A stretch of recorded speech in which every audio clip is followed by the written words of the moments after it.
Hello welcome to law excellence. Welcome to PAB weekly current affairs.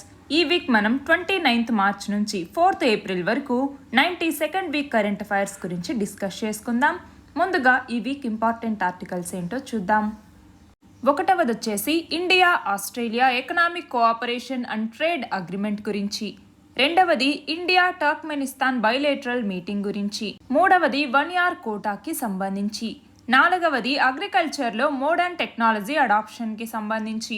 ఐదవది old pension scheme రీస్టరేషన్ డిమాండ్కి సంబంధించి. ఆరవది Chandigarh resolution గురించి. ఏడవది డ్రాఫ్ట్ ఇండియన్ అంటార్కిటిక్ బిల్ 2022 గురించి. ఎనిమిదవది ఏఎఫ్ఎస్పిఏ అండ్ నార్త్ ఈస్ట్ గురించి.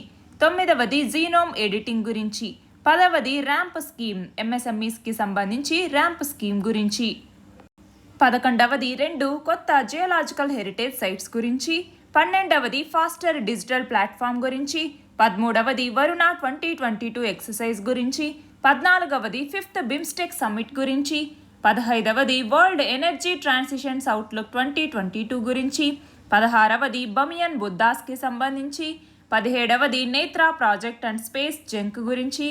18వది అయాన్స్ మ్యారిటైమ్ ఎక్సర్సైజ్ 2022 గురించి. చివరిగా 19వది సరిస్కా టైగర్ రిజర్వ్ గురించి. వీటి గురించి మనం ఈ వీడియోలో డిస్కస్ చేసుకుందాం. మన ఫస్ట్ ఆర్టికల్ వచ్చేసి India Australia economic cooperation and trade అగ్రిమెంట్కి సంబంధించి. రీసెంట్గా ఇండియా ఆస్ట్రేలియాతో ఒక ట్రేడ్ అగ్రిమెంట్ని కుదుర్చుకుంది. దాని పేరే India Australia economic cooperation and trade agreement అన్నటువంటిది. మనం చూస్తే 2022 ఫిబ్రవరిలోనే ఇండియా మరియు ఆస్ట్రేలియా రెండూ కూడా ఇలా మేము ఒక అగ్రిమెంట్ మీద సంతకం చేస్తున్నాము అన్నట్టుగా ప్రకటించడం జరిగింది, అనౌన్స్ చేయటం జరిగింది. దీనికి సంబంధించినటువంటి అంటే ఏదైతే ఈ అగ్రిమెంట్ అనేది జరిగిందో దీనికి సంబంధించిన నెగోసియేషన్స్ అన్నటువంటివి సెప్టెంబర్ 2021లోనే ప్రారంభమయ్యాయి. అవి మార్చ్ 2022 నాటికే అంటే చాలా ఫాస్ట్ ట్రాక్గా ఇవి కంప్లీట్ అయ్యాయి అనేసి మనం చెప్పచ్చు. అయితే అసలు ఈ economic cooperation and trade agreement అంటే ఏంటి మనం చూస్తే ఇది ఫ్రీ ట్రేడ్ అగ్రిమెంట్లో భాగంగా ఎఫ్టీఏలో భాగంగా ఇది మనం ఇండియా అన్నటువంటిది ఏదైతే ఒక మేజర్ డెవలపింగ్ కంట్రీతో ఈ 10 సంవత్సరాల్లో లాస్ట్ 10 yearsలో చూసుకుంటే ఇలాంటి ఒక అగ్రిమెంట్ కుదుర్చుకోవటం ఇదే తొలిసారి, అది కూడా ఆస్ట్రేలియాతో. ఫిబ్రవరిలో ఇండియా ఈ ఎఫ్టీఏని యుఏఈ అన్నటువంటి కంట్రీతో కుదుర్చుకుంది, యుఏఈతో ఎఫ్టీఏని కుదుర్చుకుంది. అయితే ప్రస్తుతం ఎఫ్టీఏలని ఇజ్రాయెల్, కెనడా, యూకే, యూరోపియన్ యూనియన్స్తో కూడా కుదుర్చుకోవాలి అన్నట్టుగా చూస్తోందనమాట. అయితే ఇప్పుడు ఈ ట్రేడ్ అగ్రిమెంట్ ఏంటి అంటే దీని కింద బైలేటరల్ ఎకనామిక్ మరియు కమర్షియల్ రిలేషన్స్ని రెండు దేశాల మధ్య కూడా తీసుకురావాలి. అంతేకాకుండా కొన్ని ఏరియాస్ని ఇది కవర్ చేయటం జరుగుతుంది. ఏంటి అది? ఒకటి వచ్చేసరికి గూడ్స్కి సంబంధించి గూడ్స్ ట్రేడ్కి సంబంధించి రూల్స్ ఆఫ్ ఆరిజిన్ గురించి. రెండవది వచ్చేసరికి సర్వీసెస్ ట్రేడ్ అంటే ట్రేడ్ ఇన్ సర్వీసెస్ అంటాము, అదొకటి. మూడవది వచ్చేసరికి టెక్నికల్ బ్యారియర్స్ ఏమైతే ఉంటాయో ట్రేడ్కి సంబంధించి అవి. నాలుగవది వచ్చేసరికి శానిటరీ మరియు శానిటరీ మెజర్స్ని తీసుకోవటం అనమాట. ఇక ఐదవది వచ్చేసరికి డిస్ప్యూట్ సెటిల్మెంట్, ఏవైతే డిస్ప్యూట్స్ అనేవి వస్తూ ఉంటాయో ఆ డిస్ప్యూట్ సెటిల్మెంట్ అనేది న్యాచురల్ పర్సన్స్ యొక్క మూమెంట్ దానికి సంబంధించి. ఆరవది వచ్చేసరికి టెలికాం అలాగే కస్టమ్స్ ప్రొసీజర్స్ ఏవైతే ఉంటాయో వాటికి సంబంధించి. ఇక నెక్స్ట్ ఇంకా ఏమేంటి ఫార్మాస్యూటికల్ ప్రోడక్ట్స్ ఏవైతే ఉంటాయో వాటికి సంబంధించి. అలాగే ఈ మిగిలినటువంటి ఏరియాస్ ఏవైతే ఉంటాయో వాటన్నింటిలో కోఆపరేషన్కి సంబంధించి ఈ అగ్రిమెంట్ అన్నటువంటిది ఉపయోగపడుతుంది. అయితే ఈ economic cooperation and trade agreement అన్నటువంటిది ఒక ఇన్స్టిట్యూషనల్ మెకానిజం. దీని ద్వారా రెండు దేశాల యొక్క ట్రేడ్ని ఇంప్రూవ్ చేయటం మరియు ఎంకరేజ్ చేయటానికి ఇది ఉపయోగపడుతుంది. ఇండియా ఆస్ట్రేలియా మధ్య ఏవైతే టారిఫ్ లైన్స్ అనేవి ఉంటాయో వాటన్నింటినీ కూడా ఆల్మోస్ట్ ఈ economic cooperation and trade agreement అన్నటువంటిది కవర్ చేసింది. అయితే ఈ అగ్రిమెంట్ కింద స్టెమ్ అంటాము. స్టెమ్ అంటే ఏంటండి? Science, technology, engineering and mathematics అనేసి. ఈ స్టెమ్ నుంచి అంటే దీనికి సంబంధించిన ఇండియన్ గ్రాడ్యుయేట్స్ ఎవరైతే ఉంటారో వాళ్ళు పోస్ట్ స్టడీ వర్క్ వీసాస్ కోసం ఆస్ట్రేలియాకి వెళ్ళొచ్చు. దానికి సంబంధించి ఆస్ట్రేలియా ఒక ప్రోగ్రామ్ని కూడా సెటప్ చేయబోతోంది. అయితే దీని కింద మనం చూస్తే దాదాపు మన ఇండియా యొక్క ఎక్స్పోర్ట్స్లో 96% వాటికి జీరో డ్యూటీ యాక్సెస్ అంటాము. అంటే ఏంటి, వాటికి డ్యూటీ అన్నటువంటిది వేయరనమాట. మనం చూస్తే textiles, gems, jewellers, engineering goods, apparel, leather ఇలాంటి వాటన్నింటికి జీరో డ్యూటీ యాక్సెస్ని ఇది ప్రొవైడ్ చేసింది. అంతేకాకుండా రాబోయే 5 సంవత్సరాల కాలంలో రెండు దేశాల మధ్య అంటే బైలేటరల్ ట్రేడ్ అన్నటువంటిది, అది గూడ్స్కి సంబంధించి కావచ్చు, సర్వీసెస్కి సంబంధించి కావచ్చు, అది మనం చూస్తే దాదాపు 45 నుంచి 50 బిలియన్ US డాలర్స్కి నెక్స్ట్ 5 సంవత్సరాల్లో చేరుతుంది అనేసి అంచనా వేస్తూ ఉన్నాము. అంతేకాకుండా ఆస్ట్రేలియా యొక్క ఎక్స్పోర్ట్స్లో జీరో డ్యూటీ యాక్సెస్ని దాదాపు అది కూడా 85% ఆస్ట్రేలియన్ ఎక్స్పోర్ట్స్కి జీరో డ్యూటీ యాక్సెస్ని మన ఇండియన్ మార్కెట్ అందిస్తోంది. అందులో కోల్ కావచ్చు, షీప్ మీట్ కావచ్చు, ఊల్, అలాగే ఆల్మండ్స్ కావచ్చు, ఆస్ట్రేలియన్ వైన్ కావచ్చు, అలాగే కొన్ని ఫ్రూట్స్ ఇలాంటి వాటికి అన్నమాట. మనకి ఫ్రీ ట్రేడ్ అగ్రిమెంట్కి సంబంధించి ప్రిఫరెన్షియల్ ట్రేడ్ అగ్రిమెంట్ అనేసి, కాంప్రహెన్సివ్ ఎకనామిక్ కోఆపరేషన్ అగ్రిమెంట్ అనేసి, కాంప్రహెన్సివ్ ఎకనామిక్ పార్ట్నర్షిప్ అగ్రిమెంట్ అనేసి ఇలా చాలా రకాలు ఉంటాయి. ఇందులోకి వచ్చేసరికి ఏంటి, అసలు గవర్నమెంట్ టారిఫ్స్ అనేవే లేకుండా ఉండటం, లేదా కొంచెం టారిఫ్ అనేటటువంటి దాన్ని వేయటం, లేదా సబ్సిడీస్ ఇవ్వటం, కోటాస్ని ఇవ్వటం, లేదా కొన్ని ఎక్స్చేంజ్ చేసుకోవటానికి సంబంధించి వాళ్ళకి కొన్ని ప్రొహిబిషన్స్ని పెట్టడం లాంటివి ఉంటాయి. మన నెక్స్ట్ ఆర్టికల్ వచ్చేసి ఇండియా టర్క్మెనిస్తాన్ బైలేటరల్ మీట్కి సంబంధించి. రీసెంట్గా Indian president Ramnath Kovind first time టర్క్మెనిస్తాన్కి విజిటింగ్ పర్పస్కి వెళ్ళటం జరిగింది. అక్కడ ఆయన మొత్తం 4 అగ్రిమెంట్ల మీద సంతకం చేశారనమాట. అయితే ఇందులో వచ్చేసరికి ఫినాన్షియల్ ఇంటెలిజెన్స్, డిజాస్టర్ మేనేజ్మెంట్, అలాగే బైలేటరల్ ట్రేడ్ని ఎక్స్పాండ్ చేయటానికి, అలాగే ఎనర్జీ కోఆపరేషన్ని మరింత స్ట్రెంథెన్ చేయటానికి ఇలా మొత్తం 4 అగ్రిమెంట్స్ మీద సంతకం చేశారు. ఇంతకుముందు మనం చూస్తే రెండు దేశాలకి మధ్య ఒక MOU అనేది జరిగింది. దేనికి సంబంధించి, డిజాస్టర్ మేనేజ్మెంట్కి సంబంధించి. డిజాస్టర్ మేనేజ్మెంట్ ఫీల్డ్లో కోఆపరేషన్ కోసం రెండు దేశాల మధ్య ఒక MOU అన్నటువంటిది జరిగింది. ఇప్పుడు ఇంకొక 4 అగ్రిమెంట్స్ అనేవి జరిగాయి రెండు దేశాల మధ్య. అయితే ఈ మీటింగ్ యొక్క హైలైట్స్ ఏంటి అన్నటువంటిది ఒకసారి మనం చూస్తే, మనం international north south transport corridor అన్నటువంటిది ఉంది. అలాగే మనం చూస్తే ఆష్గాబాద్ అగ్రిమెంట్ అన్నటువంటిది ఉంది. ఇది దేనికి సంబంధించి ఈ అగ్రిమెంట్స్ అన్నటువంటివి, ఇంటర్నేషనల్ ట్రాన్స్పోర్ట్ మరియు ట్రాన్సిట్ కారిడార్కి సంబంధించి. అలాగే మనం చూస్తే చబహార్ పోర్ట్ అన్నటువంటిది ఎక్కడ ఉంది? చబహార్ పోర్ట్ ఇరాన్లో ఉంది.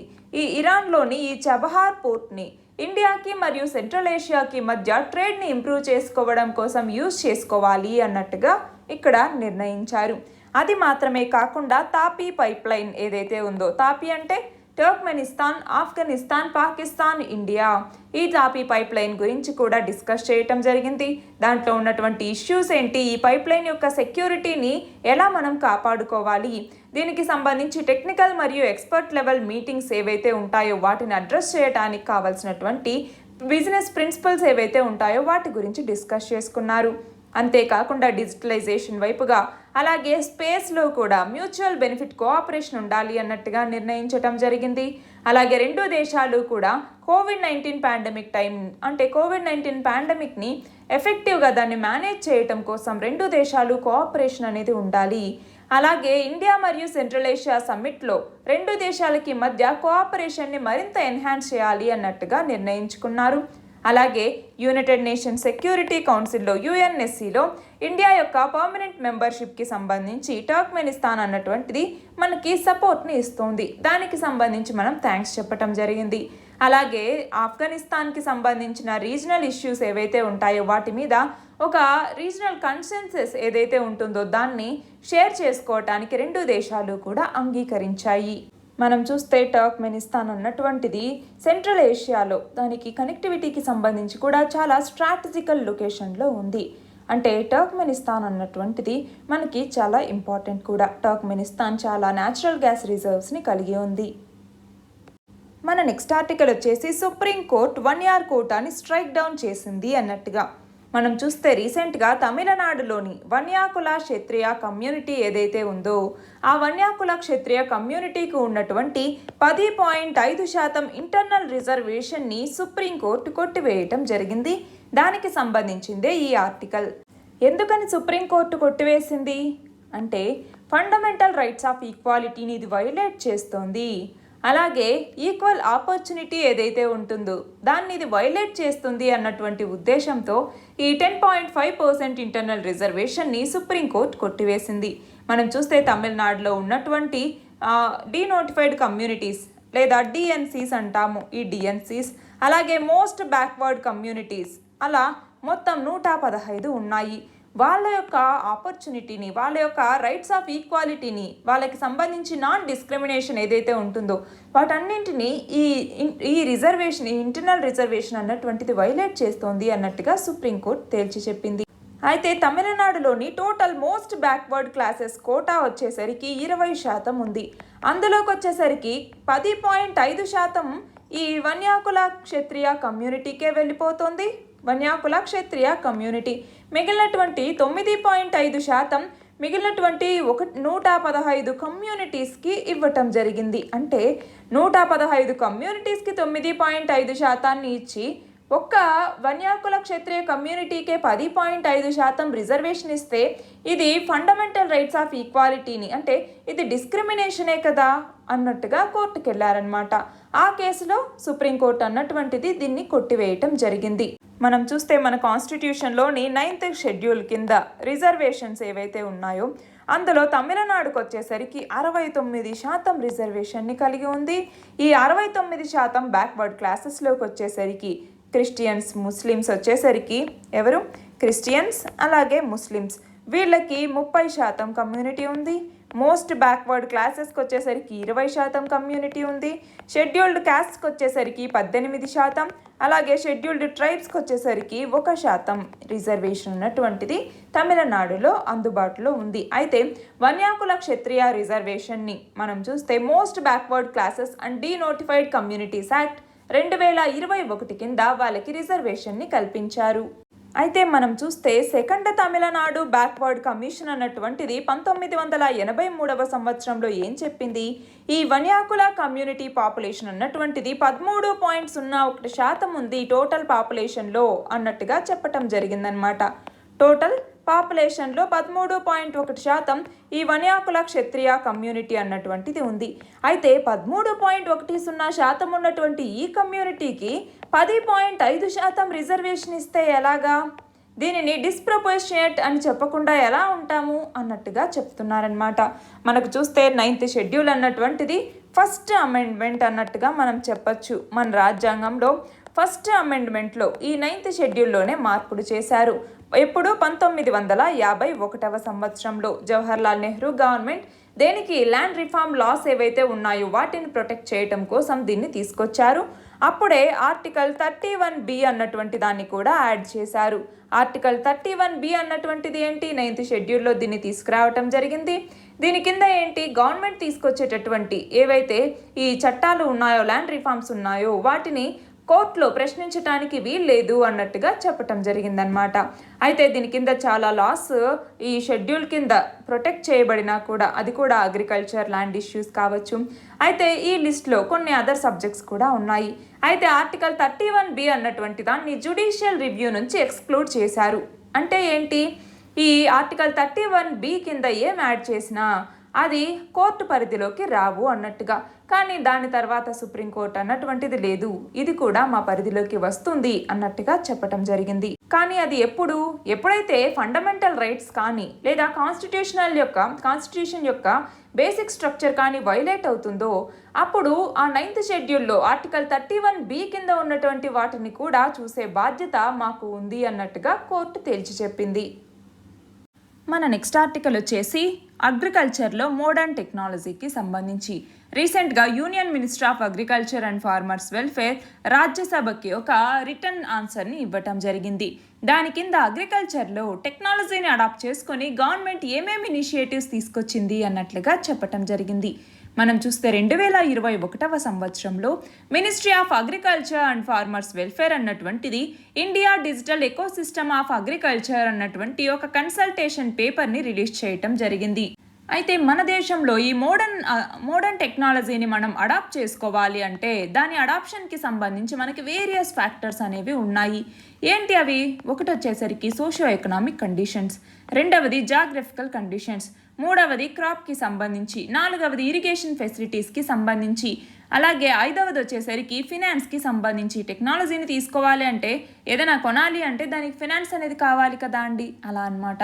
అయితే అగ్రికల్చర్లో అసలు టెక్నాలజీ యొక్క ఇంపార్టెన్స్ ఎందుకని అంటే, మనం చూస్తే హెర్బిసైడ్స్కి కానీ, పెస్టిసైడ్స్ కానీ, ఫర్టిలైజర్స్ కానీ, సీడ్స్ని ఇంప్రూవ్ చేయడానికి కానీ, ఇంప్రూవ్డ్ సీడ్స్ ఏవైతే ఉంటాయో వాటికి కానీ, అలా డిఫరెంట్ ఆస్పెక్ట్స్లో టెక్నాలజీని యూజ్ చేస్తూ ఉంటాము. అంతేకాకుండా ఫార్మర్స్ వాళ్ళ యొక్క క్రాప్స్ని గ్రో చేయాలి అన్నా కూడా కొన్ని ఏరియాస్లో దాంట్లో అగ్రికల్చరల్ బయోటెక్నాలజీని యూజ్ చేసి వాళ్ళు ఎక్కువ ప్రొడక్షన్ని చేసుకోవచ్చు. ఫర్ ఎగ్జాంపుల్, ఇంజనీరింగ్ అన్నటువంటిది ఏం చెప్తుంది, కొన్ని జీన్స్ క్రాప్స్కి సంబంధించి కానీ, కొన్ని యానిమల్స్కి కానీ కొన్ని జీన్స్ని ప్రవేశపెట్టి వాటిలో కొన్ని స్ట్రెయిన్స్ని ఇంట్రడ్యూస్ చేసి వాటి ద్వారా ఎక్కువ దిగుబడిని పెంచటం లాంటివి చేస్తూ ఉంటారు. అలాంటి ఇంజనీరింగ్ టెక్నిక్స్ని వాడటం వల్ల అవి పెస్ట్స్ ఏవైతే ఉంటాయో అలాంటి పెస్ట్స్ ఆ క్రాప్స్ అన్నవి పెస్ట్లకి అలాగే డ్రాట్కి తట్టుకొని నిలబడగలవు.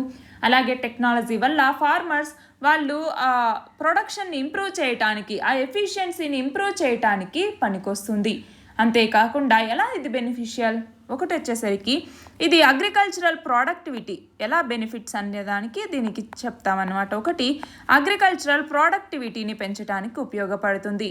రెండవది, సాయిల్ డిగ్రేడేషన్ని ప్రివెంట్ చేయటానికి సంబంధించి. అంటే ఏంటి, ఇష్టం వచ్చినట్టుగా వాటర్ని అలా పోయకుండా స్ప్రింకిల్ ఇరిగేషన్ లేదా డ్రిప్ ఇరిగేషన్ ఇలాంటివి వాడి వాటర్ని ఎఫిషియెంట్గా యూజ్ చేసుకోవచ్చు. అలా అంతేకాకుండా ఆ కొంచెం చోట మాత్రమే వాటర్ పడేలాగా చేయటం వల్ల ఏమవుతుంది, దాంట్లో ఏవైతే మనకి ఈ పెస్టిసైడ్స్ కానీ ఇవేమైనా కలపాలి అంటే అక్కడే కలిపేసామనుకోండి, అప్పుడు ఏమవుతుంది, ఎక్కువ పెస్టిసైడ్స్ కానీ ఇలాంటివి లేకపోతే ఎక్కువ ఫర్టిలైజర్స్ కానీ అవసరం ఉండవు. దానివల్ల అవి ఆదా అవుతాయి, మనకి ఖర్చు అనేది తగ్గుతుంది, వాటర్ ఎఫిషియన్సీ అనేది పెరుగుతుంది. అలాగే వాటర్ రిసోర్సెస్ని మనము ఎక్కువగా సేవ్ చేయటానికి ఉపయోగపడుతుంది. అలాగే ఆ పంట యొక్క క్వాలిటీ అనేది, క్వాంటిటీ అనేది పెరుగుతుంది, ప్రొడక్షన్ కాస్ట్ అనేది తక్కువ అవుతుంది.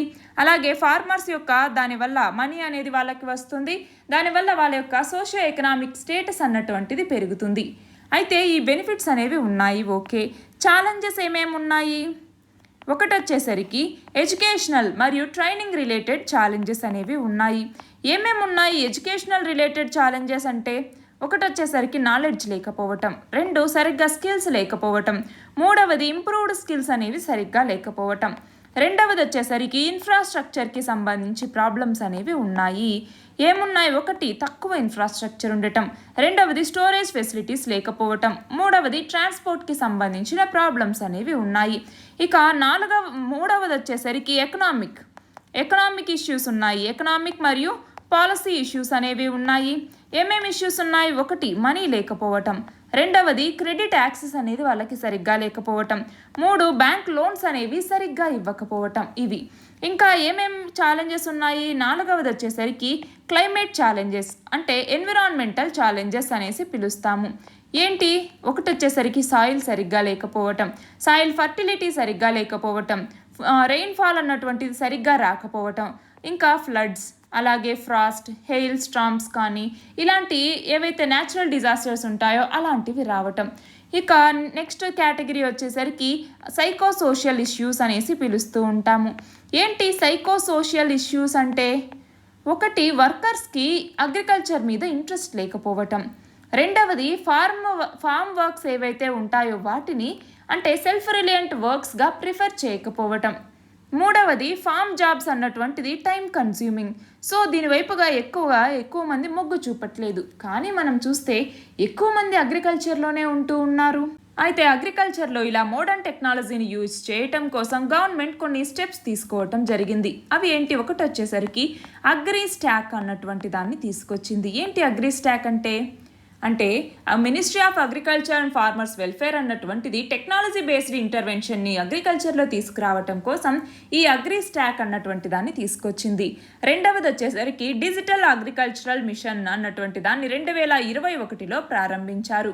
దీని కింద ఏంటి, artificial intelligence, block chain, remote sensing, GIS technology, drones use చేయటం, రోబోటిక్స్ ఇలాంటి వాటిని అగ్రికల్చర్లోకి తీసుకురావటం. ఇక మూడవది వచ్చేసరికి యూనిఫైడ్ ఫార్మర్ సర్వీస్ ప్లాట్ఫామ్ అంటాము. దీని కింద ఏంటి, core infrastructure, data, applications, tools ఇలాంటి వాటి ద్వారా ఇంటరాపరబిలిటీని పెంచటం. అంటే దాని ద్వారా ఏంటి, అగ్రికల్చరల్ ఎకోసిస్టమ్ని మరింత ఇంప్రూవ్ చేయాలి అన్నటువంటి లక్ష్యంతో. అలాగే ఏం తీసుకొచ్చారు, national e governance plan in agriculture అన్నటువంటి దాన్ని తీసుకురావటం జరిగింది. ఎప్పుడు 2010-11లో దీన్ని ఇనీషియల్గా ప్రారంభించారు 7 పైలట్ స్టేట్స్గా. దాని తర్వాత వచ్చేసరికి sub mission on agricultural mechanisation అన్నటువంటి దాన్ని తీసుకొచ్చారు. దీని కింద సబ్సిడీస్ని ప్రొవైడ్ చేస్తారనమాట అగ్రికల్చరల్ ఎక్విప్మెంట్కి మరియు మిషనరీస్కి సంబంధించి.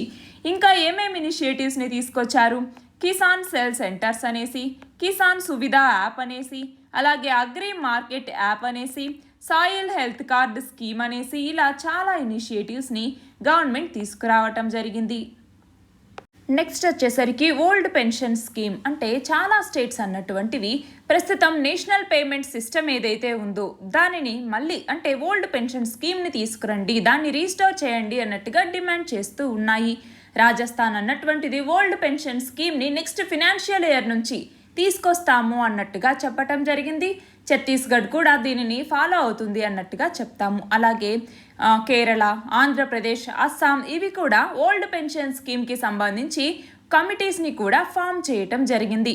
అయితే ఏంటి నేషనల్ పెన్షన్ సిస్టమ్ అనేది మనం చూస్తే 2004వ సంవత్సరం జనవరి నుంచి కూడా ఈ నేషనల్ పేమెంట్ సిస్టమ్ అన్నటువంటి దాన్ని సెంట్రల్ గవర్నమెంట్ ఇంట్రడ్యూస్ చేయటం జరిగింది.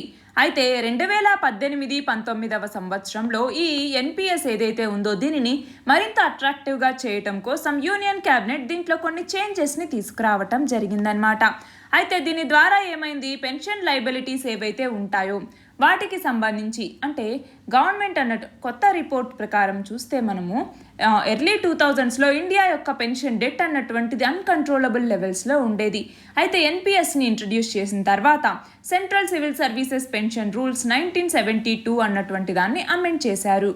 అలాగే ఎన్పిఎస్ అన్నటువంటిది సబ్స్క్రైబర్స్ అంటే గవర్నమెంట్ ఎంప్లాయీస్ ఎవరైతే ఉంటారో వాళ్ళ యొక్క మనీని ఇలా పెన్షన్ అకౌంట్కి కాంట్రిబ్యూట్ చేయొచ్చు రెగ్యులర్గా త్రూ అవుట్ దేర్ కెరీర్ అన్నట్టుగా వాళ్ళకి ఆప్షన్ని అలో చేయటం జరిగిందనమాట. అంటే వాళ్ళ రిటైర్మెంట్ తర్వాత వాళ్ళు ఆ పెన్షన్ అమౌంట్లో కొంత పార్ట్ని విత్డ్రా చేసుకోగలరు, మిగిలినటువంటి ఆ రెస్ట్ ఆఫ్ ద అమౌంట్ ఏదైతే ఉంటుందో దాన్ని రెగ్యులర్ ఇన్కమ్గా యాన్యుటీ బేసిస్లో వాళ్ళకి ఇవ్వటం జరుగుతుంది. అయితే ఈ ఎన్పిఎస్ని ఎవరు ఇంప్లిమెంట్ చేస్తారు, దీన్ని ఇంప్లిమెంట్ చేసే అథారిటీ ఎవరు అంటే పిఎఫ్ఆర్డిఏ. అంటే ఏంటి, pension fund regulatory and development authority అన్నటువంటిది. దీని కింద నేషనల్ పెన్షన్ సిస్టమ్ ట్రస్ట్ అన్నటువంటి దాన్ని ఎస్టాబ్లిష్ చేయటం జరిగింది. ఇది ఈ ఎన్పిఎస్ కింద ఉన్నటువంటి అన్ని అసెట్స్ని కూడా రిజిస్టర్ చేసుకుంటుంది. అయితే దీని కింద ఉన్నటువంటి ఫీచర్స్ ఏంటి అంటే ఇది సిటిజన్ మోడల్ని ఫాలో అవుతుంది. దీని ద్వారా మన సిటిజన్స్ ఎవరైతే ఉంటారో అంటే ఎన్ఆర్ఐస్తో సహా ఎవరైతే 18 నుంచి 70 సంవత్సరాల మధ్య వయసు వాళ్ళు ఉంటారో వాళ్ళు ఈ ఎన్పిఎస్లో జాయిన్ అవ్వచ్చు. ఇది పార్టిసిపేటరీ స్కీమ్. అంటే ఏంటి, ఎంప్లాయీస్ వాళ్ళ యొక్క పెన్షన్ కార్పస్ని వాళ్ళ శాలరీ నుంచి పే చేయొచ్చు. అంతేకాకుండా ఆ ఫండ్స్ని అంటే ఇయర్ మార్క్డ్ ఇన్వెస్ట్మెంట్ స్కీమ్స్ ఏవైతే ఉంటాయో వాటిలో వాళ్ళు పెన్షన్ ఫండ్ మేనేజర్స్ ద్వారా ఇన్వెస్ట్ చేయొచ్చు కూడా. అయితే రిటైర్మెంట్ తర్వాత వాళ్ళు ఆ కార్పస్లో 60%ని విత్డ్రా చేసుకోవచ్చు, అది కూడా ట్యాక్స్ ఫ్రీ అనమాట. రిమైనింగ్ 40%ని వాళ్ళు యాన్యుటీస్లో ఇన్వెస్ట్ చేసుకోవచ్చు, దానికి మాత్రం ట్యాక్స్ అనేది ఉంటుంది. అయితే ప్రైవేట్ ఇండివిజువల్స్ కూడా ఈ స్కీమ్ని తీసుకోవచ్చు. మన నెక్స్ట్ ఆర్టికల్ వచ్చేసి పంజాబ్ అన్నటువంటిది చండీగఢ్కి సంబంధించి తీసుకొచ్చిన రిజల్యూషన్కి సంబంధించి పంజాబ్ అసెంబ్లీలో ఏం చెప్పారు, చండీగఢ్ని పంజాబ్కి అప్పగించండి అన్నట్టుగా ఒక రిజల్యూషన్ని పంజాబ్ అసెంబ్లీ తీర్మానించింది. ఏదైతే పంజాబ్ మరియు హర్యానా మధ్య ఈ చండీగఢ్ అన్నటువంటిది డిస్ప్యూట్గా ఉంది. మనం చూస్తూ ఉంటే సెంట్రల్ సర్వీస్ రూల్స్లో కానీ అలాగే మనం చూస్తే పంజాబ్ సర్వీస్ రూల్స్కి సంబంధించి కూడా కొన్ని డిస్ప్యూట్స్ అనేవి వస్తూనే ఉన్నాయి. పంజాబ్ రీఆర్గనైజేషన్ యాక్ట్ 1966 కింద రీఆర్గనైజ్ చేసిన తర్వాత పంజాబ్ని హర్యానా స్టేట్ గాను అలాగే చండీగఢ్ యూనియన్ టెరిటరీ గాను అలాగే కొన్ని పార్ట్స్ ఆఫ్ పంజాబ్ని హిమాచల్ ప్రదేశ్ యూనియన్ టెరిటరీలో కూడా ఇవ్వటం జరిగింది. అయితే ఈ చండీగఢ్ యూనియన్ టెరిటరీ ఏదైతే ఉందో ఇది పంజాబ్ మరియు హర్యానాకి జాయింట్ క్యాపిటల్గా తీసుకొచ్చారు. ఆ చండీగఢ్ని మళ్ళీ మాకు ఇచ్చేసేయండి అన్నట్టుగా పంజాబ్ ఒక తీర్మానాన్ని ఆమోదించటం జరిగింది. మన దేశంలో మనం చూస్తే ఇండియా పార్టీషన్ అనేది జరిగిన తర్వాత ఇండియన్ గవర్నమెంట్ ఈ లాహోర్ అంటే పంజాబ్ క్యాపిటల్ ఏదైతే ఉందో దాన్ని ఒక మోడర్న్ సిటీతో రీప్లేస్ చేయాలి అన్నట్టుగా అనుకుందనమాట. దాంతో ఈ చండీగఢ్ ఐడియా ఏదైతే ఉందో దాన్ని కొంచెం కన్విన్స్ అయ్యారు. అయితే 1966లో ఈ క్యాపిటల్ పంజాబ్ అన్నటువంటిది పంజాబ్ మరియు హర్యానాగా డివైడ్ అయినప్పుడు కొన్ని పార్ట్స్ని హిమాచల్ ప్రదేశ్లోకి ఇవ్వటం జరిగింది. హర్యానా అన్నటువంటిది తన యొక్క కొత్త క్యాపిటల్ని డెవలప్ చేసుకోవచ్చు అన్నట్టుగా సెంట్రల్ గవర్నమెంట్ అనౌన్స్ చేసింది. కానీ చండీగఢ్ అన్నటువంటిది ఒక యూనియన్ టెరిటరీగా మిగిలిపోయింది. హర్యానా అన్నటువంటిది తన యొక్క క్యాపిటల్ని అసలు బిల్డ్ చేసుకోనే లేదు. అయితే Punjab development and regulation act 1952 కింద ఈ చండీగఢ్లోని ప్రాపర్టీస్ ఏవైతే ఉన్నాయో వాటిని 60:40 రేషియోలో పంజాబ్కి ఫేవర్గా డివైడ్ చేయటం జరిగింది. ఇప్పుడు చండీగఢ్ అన్నటువంటిది ఒక యూనియన్ టెరిటరీగా ఉంది. అవునా, యూనియన్ టెరిటరీస్ అన్నటువంటివి డైరెక్ట్గా యూనియనే దీన్ని గవర్న్ చేయటం జరుగుతుంది. మన కాన్స్టిట్యూషన్లో ఉన్నటువంటి పార్ట్ 8 ఏదైతే ఉందో ఈ పార్ట్ 8 అన్నటువంటిది ఈ యూనియన్ టెరిటరీస్ యొక్క అడ్మినిస్ట్రేషన్ గురించి తెలుపుతుంది. మన ప్రెసిడెంట్ ఎవరైతే ఉన్నారో అతను ఈ ప్రతి యూటీకి కూడా యూనియన్ టెరిటరీకి లెఫ్టినెంట్ గవర్నర్ని లేదా అడ్మినిస్ట్రేటర్ని అపాయింట్ చేసే అధికారం మన రాష్ట్రపతికి ఉంటుంది. అయితే యూనియన్ టెరిటరీస్ అన్నటువంటి కాన్సెప్ట్ మన కాన్స్టిట్యూషన్లో ఒరిజినల్గా లేదు. 1956వ సంవత్సరంలో 7th కాన్స్టిట్యూషనల్ అమెండ్మెంట్ యాక్ట్ ద్వారా యూనియన్ టెరిటరీస్ అన్నటువంటి దాన్ని యాడ్ చేయటం జరిగింది. అయితే మనం చూస్తే మన రాజ్యాంగంలోని ఆర్టికల్ 3 ఏం చెప్తోంది? కొత్త స్టేట్స్ ఏర్పడాలి అన్నా, క్రియేట్ చేయాలి అన్నా, లేదా యూనియన్ టెరిటరీస్ని క్రియేట్ చేయాలి అన్నా కూడా దానికి సంబంధించినటువంటి టోటల్ అధికారం ఎవరికి ఉంటుంది? పార్లమెంట్కి ఉంటుంది అన్నట్టుగా చెప్పేటటువంటి అధికరణ ఏది, ఆ ఆర్టికల్ ఏది అంటే ఆర్టికల్ 3 అన్నటువంటిది. మన నెక్స్ట్ ఆర్టికల్ వచ్చేసి డ్రాఫ్ట్ ఇండియన్ అంటార్కిటిక్ బిల్ 2022కి సంబంధించి రీసెంట్గా గవర్నమెంట్ అంటార్కిటిక్ బిల్ని లోక్సభలో ఇంట్రడ్యూస్ చేయటం జరిగింది. దీని ద్వారా ఏంటి, అంటార్కిటికాకి సంబంధించి తన యొక్క రెగ్యులర్ విజిట్స్కి యాక్టివిటీస్కి సంబంధించింది ఇది. అంతేకాకుండా అంటార్కిటికా కాంటినెంట్కి సంబంధించి ఏవైతే పొటెన్షియల్ డిస్ప్యూట్స్ అనేవి ఉంటాయో వాటికి సంబంధించి కూడా, అంటే ఏమేం రైజ్ అవ్వచ్చు పొటెన్షియల్ డిస్ప్యూట్స్ అన్నటువంటి దానికి సంబంధించి కూడా ఈ బిల్లులో చెప్పటం జరిగింది. అయితే ఈ బిల్లు మొత్తం మనం ఇండియన్ సిటిజన్స్కి అలాగే ఫారిన్ సిటిజన్స్కి కూడా అప్లికబుల్ అవుతుంది. అయితే 2021 అక్టోబర్లోకి వచ్చేసరికి ఇండియా అన్నటువంటిది అంటార్కిటిక్ ఎన్విరాన్మెంట్ని ప్రొటెక్ట్ చేయటానికి దానికి సపోర్ట్ ఇవ్వండి, అలాగే యూరోపియన్ యూనియన్ని కూడా వాటికి సంబంధించి ఈస్ట్ అంటార్కిటికా అలాగే వెడెల్ సీ ఏదైతే ఉందో ఇక్కడ చూడండి వెడెల్ సీ అన్నటువంటిది దీనిని మెరైన్ ప్రొటెక్టెడ్ ఏరియాస్గా చెప్పాలి అన్నట్టుగా వాటికి సంబంధించిన ఒక ప్రపోజల్ని ఇండియా తీసుకురావటం జరిగింది.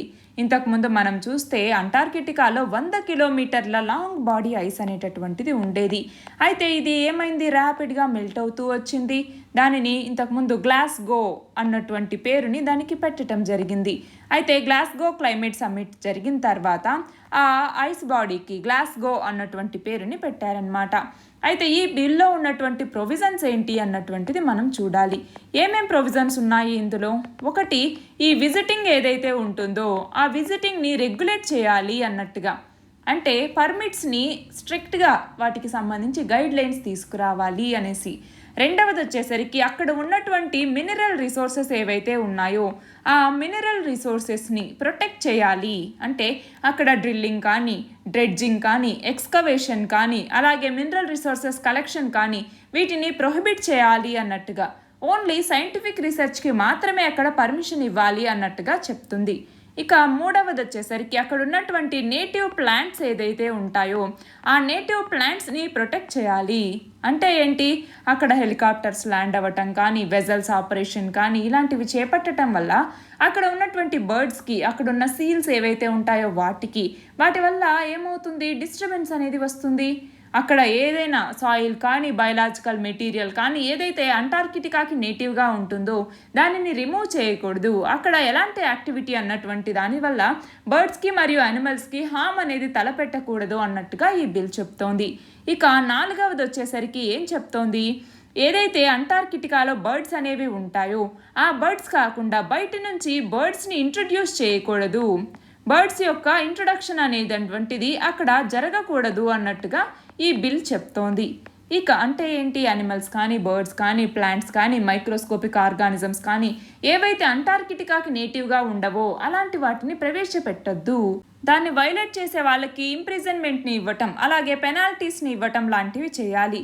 అలాగే ఇండియా టూర్ ఆపరేటర్స్ ఎవరైతే ఉంటారో వాళ్ళకి సంబంధించి కూడా టూర్ ఆపరేటర్స్కి సంబంధించి అంటార్కిటికాలో వాళ్ళకి పర్మిషన్స్ అనేవి ఇవ్వటం అనమాట. వాళ్ళకి సంబంధించి ఆ పర్మిషన్స్ని రెగ్యులేట్ చేయాలి. 40 పర్మనెంట్ రీసెర్చ్ స్టేషన్స్ అనేవి ప్రస్తుతం అంటార్కిటికాలో ఉన్నాయి. అందులో మన భారతదేశానికి సంబంధించి 2 ఉన్నాయి. అవి ఏంటి, ఒకటి వచ్చేసి మైత్రి అన్నటువంటిది, రెండవది వచ్చేసరికి భారతి అన్నటువంటివి. ఇవి 2 మన దేశానికి చెందినటువంటి రీసెర్చ్ స్టేషన్స్. అయితే ఈ బిల్లు ద్వారా ఏంటి అంటే ఇండియా యొక్క ఆర్కిటిక్ యాక్టివిటీస్ ఏవైతే ఉంటాయో అందులో లీగల్ మెకానిజం కానీ యాక్టివిటీస్ ఏవైతే ఇండియన్ అంటార్కిటిక్ ప్రోగ్రామ్కి సంబంధించి ఉంటాయో అలాంటి వాటన్నింటికి సంబంధించి ఒక హార్మోనియస్ పాలసీ ఫ్రేమ్వర్క్ని తీసుకురావటం ఆబ్జెక్టివ్గా ఈ బిల్ని తీసుకొచ్చారు. ఇలాంటి దాన్ని ఎందుకు తీసుకొచ్చారు, అసలు నీడ్ ఏంటి అనేది మనం చూస్తే, ఒకటి అంటార్కిటికా ట్రీటీ ఏదైతే ఉందో 1983లో తీసుకొచ్చారో దాని కింద సిగ్నటరీగా మన ఇండియా అనేది ఉంది. సో మనము ఆ గవర్నింగ్ పోర్షన్స్ ఏవైతే ఉంటాయో అంటార్కిటికాలో వాటికి సంబంధించి రీసెర్చ్ బేసిస్ మాత్రమే మనం కలిగి ఉండాలి. అలా మొత్తం ఎన్ని కంట్రీస్ రీసెర్చ్ బేస్ని కలిగి ఉన్నాయి, 54 ఉన్నాయి. అందులో మన భారతదేశానివి 2 ఉన్నాయి. అంతేకాకుండా అక్కడ ఉన్నటువంటి ఆ నేచర్ ఏదైతే ఉందో ఆ కాంటినెంట్ స్పెసిఫిక్ నేచర్, ఆ నేచర్ని పాడు చేయకూడదు. అక్కడ ఉన్నటువంటి మెరైన్ లివింగ్ రిసోర్సెస్ని కానీ ప్లాంట్స్ని కానీ బర్డ్స్ని కానీ వేటికి కూడా హామ్ చేయకూడదు అన్నటువంటి లక్ష్యంతో ఈ బిల్లుని తీసుకొచ్చారు. మనం చూస్తే ఈ మైత్రి అన్నటువంటిది ఏదైతే ఉందో ఈ మైత్రిని ఎప్పుడు అక్కడ నెలకొల్పాము మనము 1989వ సంవత్సరంలో. ఇక భారతి ఏదైతే ఉందో ఆ భారతిని ఎప్పుడు నెలకొల్పాము 2012వ సంవత్సరంలో. అంటార్కిటికా అన్నటువంటిది మనకి 5th లార్జెస్ట్ కాంటినెంట్, మన అన్ని కాంటినెంట్స్లో 5th లార్జెస్ట్ కాంటినెంట్ ఇది. మొత్తం 1,40,00,000 స్క్వేర్ కిలోమీటర్స్ ఇది విస్తరించి ఉంది. ఇండియన్ అంటార్కిటిక్ ప్రోగ్రామ్ అన్నటువంటి దాన్ని కూడా national centre for Antarctic and ocean research అలాగే మినిస్ట్రీ ఆఫ్ ఎర్త్ సైన్స్ ఇవి 2 కలిసి మల్టీ డిసిప్లినరీ మల్టీ ఇన్స్టిట్యూషనల్ ప్రోగ్రామ్గా దీన్ని తీసుకొచ్చారు. మనం చూస్తే అంటార్కిటిక్ ట్రీటీ సిస్టమ్ అన్నటువంటి దాన్ని మనం 1983లోనే మన ఇండియా అన్నటువంటిది దీనికి ఓకే చెప్పటం జరిగింది. అంటే మన ఇండియా కూడా దీనికి సిగ్నటరీగా ఉంది. మన నెక్స్ట్ ఆర్టికల్ వచ్చేసి ఏఎఫ్ఎస్పిఏ అండ్ నార్త్ ఈస్ట్ గురించి. AFSPA armed forces special powers act అంటాము. ఎప్పుడు తీసుకొచ్చారు దీనిని, 1958వ సంవత్సరంలో దీన్ని తీసుకురావటం జరిగింది. అయితే ఈ ఏఎఫ్ఎస్పిఏ యాక్ట్ని 3 నార్త్ ఈస్ట్ స్టేట్స్లో ప్రస్తుతం 3 నార్త్ ఈస్ట్ స్టేట్స్లో పార్షియల్గా విత్డ్రా చేసుకోవటం జరిగింది. ఏ స్టేట్స్లో, ఒకటి వచ్చేసరికి అస్సాం, రెండవది వచ్చేసరికి నాగాలాండ్, 3 వచ్చేసరికి మణిపూర్. ఈ 3 రాష్ట్రాల్లో పార్షియల్గా విత్డ్రా చేసుకోవటం జరిగిందనమాట. ప్రస్తుతం ఏఎఫ్ఎస్పిఏ అన్నటువంటిది ఈ 3 రాష్ట్రాల్లోనూ అలాగే జమ్మూ అండ్ కాశ్మీర్లోను అరుణాచల్ ప్రదేశ్ దీంట్లో ఈ ఏఎఫ్ఎస్పిఏ అన్నటువంటిది ఇప్పుడు అమల్లో ఉంది. అయితే మనం చూస్తే అసలు ఈ ఏఎఫ్ఎస్పిఏ అంటే ఏంటి, దీని కింద central government ministry of home affairs అన్నటువంటిది అక్కడ ఉన్న ఆర్మ్డ్ ఫోర్సెస్కి స్పెషల్ పవర్స్ని ఇస్తుందన్నమాట. వాళ్ళు ఓపెన్ ఫైర్ని చేపట్టచ్చు. ఎవరైనా ఒక పర్సన్ మీద అనుమానం వస్తే వాళ్ళని ఎలాంటి వారెంట్ లేకుండా సెర్చ్ చేయటానికి అధికారం ఇచ్చింది. వాళ్ళ మీద కాల్పులు జరపటానికి, ఓపెన్ ఫైర్ జరపటానికి, ఈవెన్ వాళ్ళకి డెత్ అనేది సంభవించినా కూడా అలాంటి వాటికి సంబంధించి, అలాగే ఎవరైనా ఆర్మ్స్ని అమ్యూనిషన్ని క్యారీ చేస్తున్నారు అని వాళ్ళకి ఇన్ఫర్మేషన్ వచ్చినా అలాంటి ఇండివిజువల్స్ని అరెస్ట్ చేయటం, అంటే వారెంట్ లేకుండానే అరెస్ట్ చేయటం, అంటే రీజనబుల్ సస్పిషన్ కింద అరెస్ట్ చేయటం లాంటివి చేయొచ్చు. అయితే ఈ ఏఎఫ్ఎస్పిఏని సెంటర్ అయినా ఇంపోజ్ చేయొచ్చు, లేదా ఆ స్టేట్కి సంబంధించిన గవర్నర్ అయినా కూడా దీనిని ఒక డిస్టర్బ్డ్ ఏరియా అనేసి డిక్లేర్ చేసే అధికారం ఎవరికి ఉంది అంటే వీళ్ళకి ఉంటుంది. ఎవరికి, సెంటర్కి, లేదు అంటే ఆ స్టేట్కి సంబంధించిన గవర్నర్కి. సెక్షన్ 3 కింద ఏఎఫ్ఎస్పిఏ యాక్ట్లోని సెక్షన్ 3 ఏదైతే ఉంటుందో దాని కింద ఒక ఏరియాని డిస్టర్బ్డ్ ఏరియాగా చెప్పేటటువంటి అధికారం అటు సెంటర్కి కానీ ఇటు స్టేట్ గవర్నర్కి కానీ ఉంటుంది. అయితే ఈ యాక్ట్ని మళ్ళీ తర్వాత 1972లో అమెండ్మెంట్ తీసుకురావటం జరిగింది. అందులో డిస్టర్బ్డ్ అనేటటువంటి ఆ పదానికి ఇప్పుడు ఏమైంది, సెంట్రల్ గవర్నమెంట్ అన్నటువంటిది స్టేట్స్తో కలిసి కన్కరెంట్గా ఇప్పుడు ఒక ఏరియాని డిస్టర్బ్డ్ అన్నటువంటి ఏరియాగా చెప్పే పవర్ అన్నటువంటిది ఇప్పుడు ఉంటుంది. అయితే ప్రస్తుతం యూనియన్ హోమ్ మినిస్ట్రీ అన్నటువంటిది డిస్టర్బ్డ్ ఏరియా నోటిఫికేషన్ని ఇస్తుంది. అది కూడా ఓన్లీ నాగాలాండ్ మరియు అరుణాచల్ ప్రదేశ్కి మాత్రమే దీన్ని ఎక్స్టెండ్ చేస్తూ నోటిఫికేషన్ని ఇవ్వటం జరిగింది. మనం చూస్తే ఇంతకుముందు త్రిపురకి అలాగే మేఘాలయకి కూడా ఈ ఏఎఫ్ఎస్పిఏ అనేటటువంటిది ఉండేదన్నమాట. అయితే త్రిపురకి 2015లోను అలాగే మేఘాలయకు వచ్చేసరికి 2018వ సంవత్సరంలోను ఈ ఏఎఫ్ఎస్పిఏని తీసివేయటం జరిగింది. ఇప్పుడైతే అస్సాం, నాగాలాండ్, మణిపూర్, జమ్మూ అండ్ కాశ్మీర్, అరుణాచల్ ప్రదేశ్కి మాత్రమే ఈ ఏఎఫ్ఎస్పిఏ యాక్ట్ అన్నటువంటిది ఉంది. అయితే ఇందులో స్టేట్ గవర్నమెంట్స్ యొక్క రోల్ ఏంటి అనేది మనం చూస్తే స్టేట్కి జస్ట్ ఇన్ఫార్మల్ కన్సల్టేషన్ మాత్రమే ఉంటుంది. సెంటర్ అన్నటువంటిది దీనికి సంబంధించిన డెసిషన్ని తీసుకుంటుంది. కాకపోతే అక్కడ లోకల్ పోలీస్తో కోఆర్డినేషన్ అనేది ఉంటుందన్నమాట. అంటే ఈ చట్టం కింద ఎవరైనా సస్పెక్ట్ అనేసి మన అదుపులోకి తీసుకున్నారనుకోండి ఆర్మ్డ్ ఫోర్సెస్, ఆ సెక్యూరిటీ ఫోర్సెస్ వాళ్ళని లోకల్ పోలీస్ స్టేషన్లో వితిన్ 24 అవర్స్లో వాళ్ళకి హ్యాండ్ ఓవర్ చేయాల్సి ఉంటుందన్నమాట ఆ పర్సన్ని. అంటే ఇందులో డిస్ట్రిక్ట్ అడ్మినిస్ట్రేషన్తో ఆర్మ్డ్ ఫోర్సెస్ ఖచ్చితంగా కోఆపరేషన్ని కలిగి ఉండాలి. అలాగే ఒక సస్పెక్ట్ని ఎప్పుడైనా వాళ్ళకి ఓపెన్ ఫైర్ అనేది జరిపేటప్పుడు వాళ్ళకి ప్రియర్ వార్నింగ్ ఇవ్వకుండా సెక్యూరిటీ ఫోర్సెస్ వాళ్ళ మీద ఓపెన్ ఫైర్ అన్నటువంటిది చేయకూడదు. మన నెక్స్ట్ ఆర్టికల్ వచ్చేసి జీనోమ్ ఎడిటింగ్కి సంబంధించి. రీసెంట్గా గవర్నమెంట్ అన్నటువంటిది జీనోమ్ ఎడిటెడ్ ప్లాంట్స్ని కూడా ఎలాంటి రెగ్యులేషన్ లేకుండా అనుమతించండి అన్నట్టుగా దానికి ఓకే చెప్పటం జరిగింది.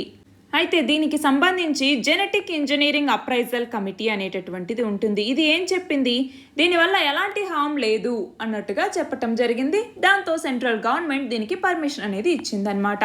అయితే ఈ జెనెటిక్ ఇంజనీరింగ్ అప్రైజల్ కమిటీ ఏదైతే ఉంటుందో ఇది దేని కింద పనిచేస్తుంది, ministry of environment, forest and climate change కింద ఈ జెనెటిక్ ఇంజనీరింగ్ అప్రైజల్ కమిటీ అన్నటువంటిది పనిచేస్తుంది. అయితే అసలు జీనోమ్ ఎడిటింగ్ అంటే ఏంటి అంటే జీన్ ఎడిటింగ్ అంటాము. దీని కింద ఏంటి, డిఎన్ఏ లేదా డిఆక్సిరైబో న్యూక్లిక్ యాసిడ్ ఏదైతే ఉంటుందో ఈ డిఎన్ఏలో కొన్ని మార్పులు అనేవి చేస్తారు. దీని కింద ఏంటి, కొత్త జెనెటిక్ మెటీరియల్ని యాడ్ చేయటం జరుగుతుంది. ఇక్కడ చూడండి, ఒక సెల్లోకి వచ్చేసరికి ఇక్కడ న్యూక్లియస్ అనేది ఉంటుంది. ఆ న్యూక్లియస్లో న్యూక్లియోజోమ్ అనేటటువంటిది ఉంటుంది. అందులో కొంత పార్ట్ ఇక్కడ తీసుకున్నారనమాట. అందులో ఇక్కడ ఉన్నటువంటి రెడ్ పార్ట్ ఏదైతే ఉంటుందో దాన్ని తొలగించి వేరొక డిఫెక్టివ్ డిఎన్ఏ స్ట్రాండ్ ఏదైతే ఉంటుందో దాన్ని తొలగించేసి ఒక హెల్దీ డిఎన్ఏ స్ట్రాండ్ని తీసుకొస్తారు. దానివల్ల ఏమవుతుంది, ఇక్కడ ఏదైతే చేంజ్ చేయటం జరిగిందో ఈ డిఎన్ఏ స్ట్రాండ్ని ఇక్కడ ఏంటి, ఇది ఏదైతే డ్రాట్స్ ఉంటాయో దానికి తట్టుకోవటం, అలాగే పెస్ట్ రెసిస్టెంట్గా తీసుకురావటం లేదా ఎక్కువ దిగుబడి వచ్చేటటువంటి దాన్ని ఇందులో యాడ్ చేయటం లాంటివి చేస్తారనమాట. దానివల్ల ఏమవుతుంది, జీన్ ఎడిటింగ్ అనేది జరుగుతుంది. దాంతో అక్కడ దానికి కావాల్సినటువంటి లక్షణాలని ఇంట్రడ్యూస్ చేస్తారు మనకి కావాల్సినట్టుగా. అది జీనోమ్ ఎడిటింగ్ అంటే. దానివల్ల కొన్ని ఆపర్చునిటీస్ ఉన్నాయి, కొన్ని ఛాలెంజెస్ కూడా ఉన్నాయి. ఏంటి ఆపర్చునిటీస్ అంటే, టార్గెటెడ్ మెడిసిన్స్ని తయారు చేయడానికి ఉపయోగపడుతుంది, బయోఫ్యూయల్స్ని తయారు చేయొచ్చు, డిసీజ్ రెసిస్టెంట్ క్రాప్స్ని తయారు చేయొచ్చు, కొత్త ఇండస్ట్రియల్ ప్రోడక్ట్స్ని తయారు చేయడానికి ఇది ఉపయోగపడుతుంది. ఛాలెంజెస్ ఏంటి, సేఫ్టీ. అంటే ఇలా చేసేటప్పుడు ఈ జీన్ ఎడిటింగ్లో ఏవైనా మిస్ మ్యాచెస్ అనేవి వచ్చాయనుకోండి అది చాలా ప్రమాదకరంగా మారే అవకాశం అనేది ఉంటుంది. ఎథికల్ కన్సర్న్స్ అనేవి ఉన్నాయి, అలాగే రెగ్యులేటరీ ఛాలెంజెస్ కూడా ఉన్నాయి. మన నెక్స్ట్ ఆర్టికల్ వచ్చేసి ఎంఎస్ఎంఈలకి సంబంధించి ర్యాంప్ స్కీమ్. ర్యాంప్ అంటే ఏంటి, raising and accelerating MSME performance అని పిలుస్తాము. ఈ ర్యాంప్ స్కీమ్ని 2022-23 ఫినాన్షియల్ ఇయర్ నుంచి తీసుకురాబోతున్నారు. మనం చూస్తే దేని రికమెండేషన్ ఆధారంగా దీన్ని తీసుకొచ్చారు అంటే UK Sinha committee, KV Kamath committee, అలాగే economic advisory council to the prime minister, వీటి యొక్క రికమెండేషన్స్తో ఈ ర్యాంప్ స్కీమ్ని తీసుకురావటం జరిగింది. అయితే ఈ ర్యాంప్ స్కీమ్ ఏంటి అంటే దీనికి వరల్డ్ బ్యాంక్ అన్నటువంటిది అసిస్టెన్స్ని ఇస్తుంది. 3,750 కోట్ల రూపాయల లోన్ని ఇస్తుంది. దీని ద్వారా ర్యాంప్ స్కీమ్ కింద raising and accelerating MSME performance అంటాము. దీని కింద క్యాబినెట్ 6,062.45 కోట్ల రూపాయలని అప్రూవల్ చేయటం జరిగింది. ఇందులోకి వచ్చేసరికి వరల్డ్ బ్యాంక్ 3,750 కోట్లు ఇస్తుంది. దేనికోసం దీనిని తీసుకొచ్చారు అంటే Covid resilience and recovery interventions కోసం వాటికి సపోర్ట్ ఇచ్చేందుకు ఈ ర్యాంప్ స్కీమ్ని తీసుకురావటం జరిగింది. మినిస్ట్రీ ఆఫ్ ఎంఎస్ఎంఈ అన్నటువంటిది దీనిని చూసుకుంటుంది. అయితే దీని యొక్క ఎయిమ్ ఏంటి అంటే ఓపెన్ మార్కెట్, అలాగే క్రెడిట్కి సంబంధించి యాక్సెస్ అనేది ఇవ్వటం, అలాగే ఇన్స్టిట్యూషన్స్ని స్ట్రెంగ్తెన్ చేయటం, అలాగే గవర్నెన్స్ని సెంటర్ మరియు స్టేట్కి సంబంధించి ఆ గవర్నెన్స్ని తీసుకురావటం, అలాగే సెంటర్ స్టేట్ లింకేజెస్ ఏవైతే ఉంటాయో ఆ సెంటర్ స్టేట్ లింకేజెస్ని మరింతగా ముందుకు తీసుకెళ్ళాలి అన్నట్టుగా, అలాగే పేమెంట్స్ ఏవైతే డిలే అవుతూ ఉన్నాయో వాటికి సంబంధించి ఇష్యూస్ ఉంటాయి కదా, వాటిని అడ్రస్ చేయడానికి కూడా ఈ ర్యాంప్ స్కీమ్ని తీసుకురావటం జరిగింది. అయితే దీని కింద కాంపోనెంట్స్ ఏంటి అంటే ఒకటి స్ట్రాటజిక్ ఇన్వెస్ట్మెంట్ ప్లాన్స్ ఏవైతే ఉంటాయో వాటిని రెడీ చేస్తారు. దీని కింద అవుట్ రీచ్ ప్లాన్ అనేసి అంటే ఎంఎస్ఎంఈస్కి సంబంధించి వాటి యొక్క మొబిలైజేషన్కి, వాటి యొక్క ఐడెంటిఫికేషన్కి సంబంధించి ఒక అవుట్ రీచ్ ప్లాన్ని తీసుకురావటం, అలాగే ఏమైతే కన్స్ట్రెయింట్స్ ఉంటాయో, ఏవైతే గ్యాప్స్ ఉంటాయో వాటిని ఐడెంటిఫై చేయటం, కొన్ని మైల్ స్టోన్స్ని సెట్ చేసుకోవటం, అలాగే వీటికి సంబంధించిన బడ్జెట్ ఇంటర్వెన్షన్స్ ఏవైతే ప్రియారిటీ సెక్టార్స్లో అంటే రెన్యూబుల్ ఎనర్జీ, అలాగే rural non farm businesses, wholesale మరియు రిటైల్ ట్రేడ్, అలాగే విలేజ్ కాటేజ్ ఇండస్ట్రీస్ కానీ ఉమెన్ ఎంటర్ప్రైజెస్ వీటన్నింటికి సంబంధించి అనమాట. అయితే ఈ ఓవరాల్ మానిటరింగ్ మరియు పాలసీ ఓవర్వ్యూ అన్నటువంటిది ఎవరు చేస్తారు అంటే అపెక్స్ నేషనల్ ఎంఎస్ఎంఈ కౌన్సిల్ అన్నటువంటిది. దీని యొక్క టోటల్ అవుట్లే ఎంత 6,062.45 కోట్లు. ఇందులో వరల్డ్ బ్యాంక్ 3,750 కోట్లు ఇస్తుంది. మిగిలినటువంటి 2,312.45 కోట్లు గవర్నమెంట్ ఆఫ్ ఇండియా ఫండింగ్ అనేది ఇవ్వటం జరుగుతుంది.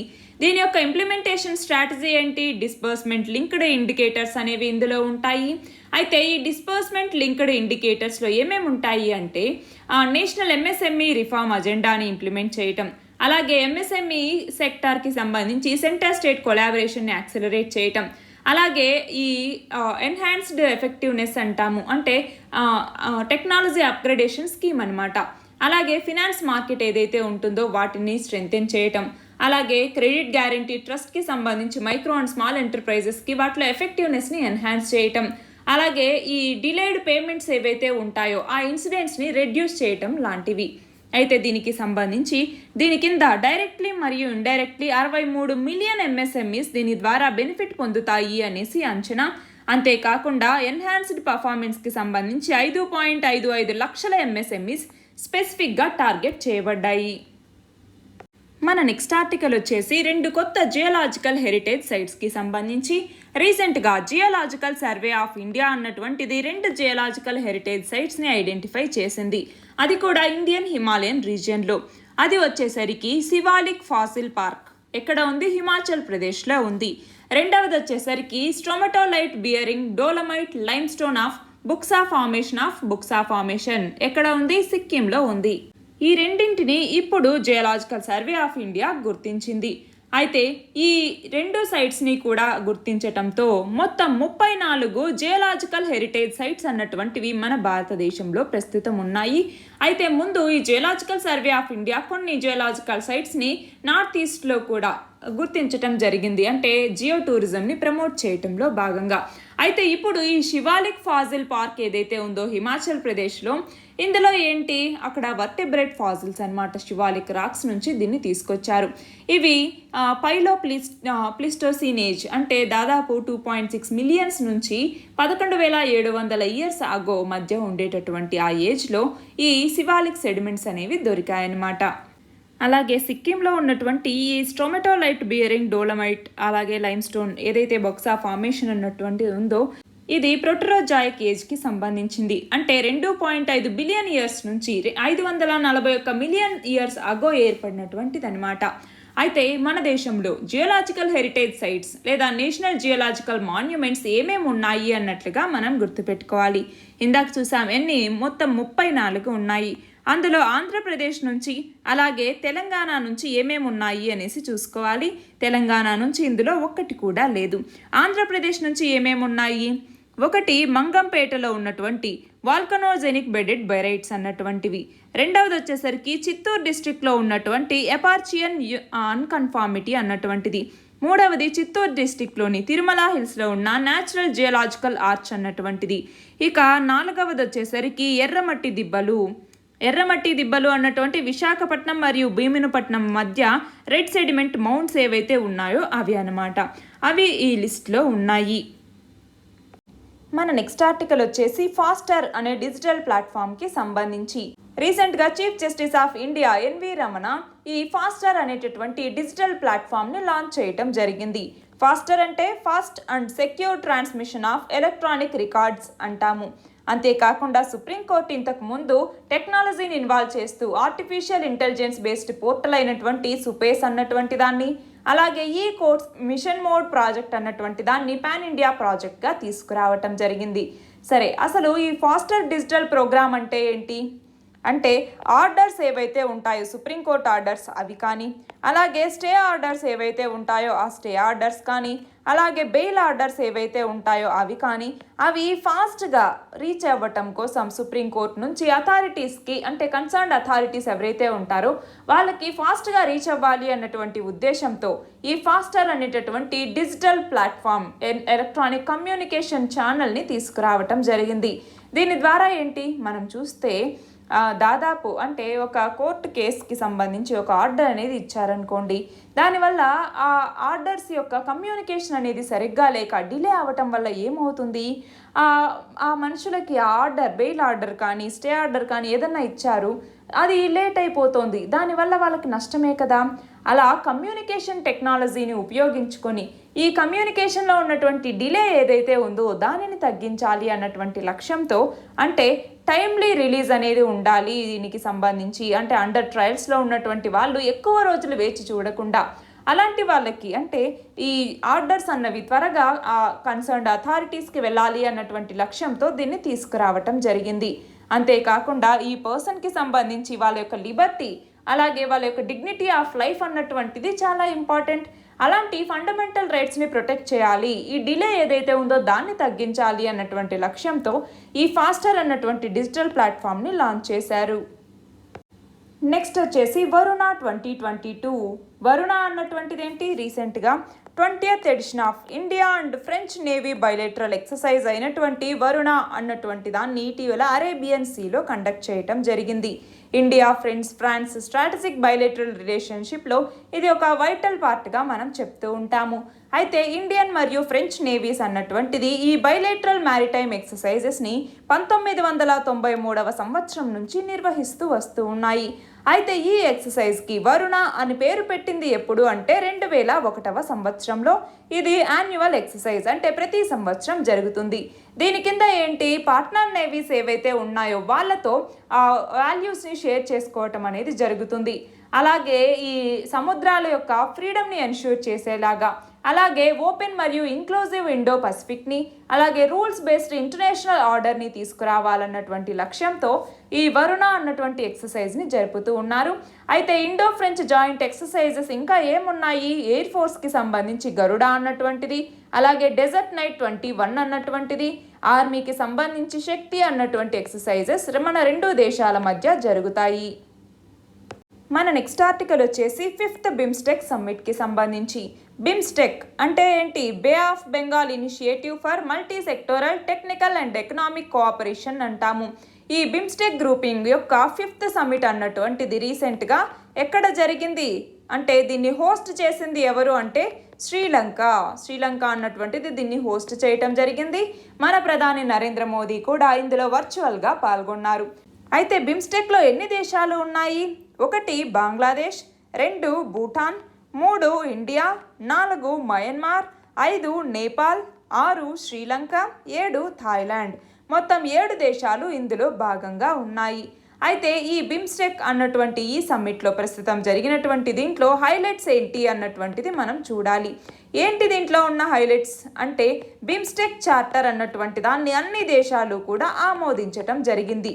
అయితే ఏంటి ఈ బిమ్స్టెక్ చార్టర్ అన్నటువంటిది అంటే దీని ద్వారా ప్రతి 2 సంవత్సరాలకి ఒకసారి ఇందులో ఈ చార్టర్ కింద ఆ మెంబర్స్ ఖచ్చితంగా మీట్ అవ్వాలి అన్నట్టుగా. అయితే ఈ చార్టర్లో ఏం చెప్పింది, బిమ్స్టెక్ అన్నటువంటిది ఇప్పుడు ఒక ఇంటర్నేషనల్ పర్సనాలిటీ, ఇది ఒక ఎంబ్లం, దీనికి ఒక ఫ్లాగ్ కూడా ఉండాలి అన్నట్టుగా చెప్పటం జరిగింది. అంతేకాకుండా దాని యొక్క పర్పస్ ఏంటి, ప్రిన్సిపల్స్ ఏంటి అన్నట్టుగా దీంట్లో వివరించటం జరుగుతుంది. అలాగే మెంబర్ కంట్రీస్కి సంబంధించినటువంటి లీడర్స్ అందరూ కూడా ఈ 7 సెగ్మెంట్స్ ఏవైతే ఉంటాయో అంటే ఇండియా అన్నటువంటిది సెక్యూరిటీ పిల్లర్కి సంబంధించి పనిచేస్తుంది. ఇక్కడ ఉన్నటువంటి సెగ్మెంట్స్ చూడండి, బంగ్లాదేశ్ అన్నటువంటిది ట్రేడ్ అలాగే ఇన్వెస్ట్మెంట్ మరియు డెవలప్మెంట్కి సంబంధించి, భూటాన్ ఏమో ఎన్విరాన్మెంట్ క్లైమేట్ చేంజ్కి సంబంధించి, ఇండియా ఏమో సెక్యూరిటీకి సంబంధించి, మయన్మార్ వచ్చేసరికి అగ్రికల్చర్ అండ్ ఫుడ్ సెక్యూరిటీకి సంబంధించి, నేపాల్ వచ్చేసరికి పీపుల్ టు పీపుల్ కాంటాక్ట్కి సంబంధించి, శ్రీలంక వచ్చేసరికి సైన్స్ టెక్నాలజీ అండ్ ఇన్నోవేషన్కి సంబంధించి, థాయిలాండ్ వచ్చేసరికి కనెక్టివిటీకి సంబంధించి. ఈ 7 సెగ్మెంట్స్ ఏవైతే ఉన్నాయో ఆ 7 సెగ్మెంట్స్ మీద కూడా ఆయా దేశాలు వర్క్ చేయాలి అన్నట్టుగా చెప్పటం జరిగింది. మన నెక్స్ట్ ఆర్టికల్ వచ్చేసి world energy transitions outlook 2022 Berlin energy transition dialogue అన్నటువంటిది జరిగింది. అందులో భాగంగా ఇంటర్నేషనల్ రెన్యూవబుల్ ఎనర్జీ ఏజెన్సీ అన్నటువంటిది ఈ వరల్డ్ ఎనర్జీ ట్రాన్సిషన్స్ అవుట్లుక్ 2022 అన్నటువంటి దాన్ని లాంచ్ చేయటం జరిగింది. ఎనర్జీ ట్రాన్సిషన్ అంటే ఏంటి, గ్లోబల్ ఎనర్జీ సెక్టార్ యొక్క షిఫ్ట్కి సంబంధించి, అంటే ఫాజల్ బేస్డ్ సిస్టమ్స్ నుంచి మనం అంటే వాటి యొక్క ఎనర్జీ ప్రొడక్షన్ కన్జంప్షన్ నుంచి మనం రెన్యూవబుల్ ఎనర్జీ సోర్సెస్కి అంటే ఆయిల్, న్యాచురల్ గ్యాస్, కోల్ నుంచి విండ్, సోలార్ ఈ వైపుగా, అలాగే లిథియం అయాన్ బ్యాటరీస్ ఈ వైపుగా కన్వర్ట్ అయ్యేటటువంటి ఆ షిఫ్ట్ ఏదైతే ఉంటుందో దానిని ఎనర్జీ ట్రాన్సిషన్ అంటాము. అయితే అవుట్లుక్ అనేటటువంటిది ఏంటి అంటే దీని కింద ప్రస్తుతం ఉన్నటువంటి టెక్నాలజీస్ ఏవైతే ఉన్నాయో వాటి ద్వారా ఏవైతే యాక్షన్స్ ప్రయారిటీ ఏరియాస్ని కొన్ని సెట్ చేసుకోవటం జరుగుతుంది. అంటే మన మిడ్ సెంచరీ నాటికి జీరో ఎమిషన్స్ని అచీవ్ చేసేలాగా ఏమేం మనం చూడొచ్చు, దానికి సంబంధించి ప్రియారిటీ ఏరియాస్ ఏంటి అనేసి చూసేటటువంటి ఒకదాన్ని అవుట్లుక్ అనేసి పిలుస్తూ ఉంటాము. దానికి సంబంధించి ప్రస్తుతం ఈ అవుట్లుక్లో ఏం చెప్పారు అంటే గ్లోబల్ యాన్యువల్ ఎడిషన్స్ అన్నవి రెన్యూవబుల్ పవర్కి సంబంధించి ఇవి 2030 నాటికి ట్రిపుల్ అవుతాయి, 3 టైమ్స్ అవుతాయి అన్నట్టుగా ఇందులో చెప్పటం జరిగింది. అలాగే దీని కింద ఎలక్ట్రిఫికేషన్ కానీ అలాగే ఎఫిషియన్సీ అన్నటువంటివి ఎనర్జీ ట్రాన్సిషన్లో కీ డ్రైవర్స్గా పనిచేస్తాయి. ఇవి రెన్యూవబుల్స్, హైడ్రోజన్ అలాగే సస్టైనబుల్ బయోమాస్ వీటి ద్వారా అవన్నీ పెరిగే ఛాన్సెస్ ఉన్నాయి. అలాగే డీకార్బనైజేషన్కి సంబంధించి అంటే ఎలక్ట్రిఫికేషన్, గ్రీన్ హైడ్రోజన్ అలాగే రెన్యూవబుల్స్ యొక్క డైరెక్ట్ యూసేజ్ వీటి ద్వారా ప్రస్తుతం ఉన్నటువంటి ప్రాబ్లమ్స్కి చాలా సొల్యూషన్స్ని తీసుకురావచ్చు. అలాగే ఫ్యూయల్ ప్రైజెస్ పెరగటం అన్నటువంటిది, ఎనర్జీ సెక్యూరిటీ కన్సర్న్స్ అనేవి ఉన్నాయి. క్లైమేట్ చేంజ్ని అర్జెంటుగా దాన్ని మిటిగేట్ చేయాల్సినటువంటి అవసరం అనేది ఉంది.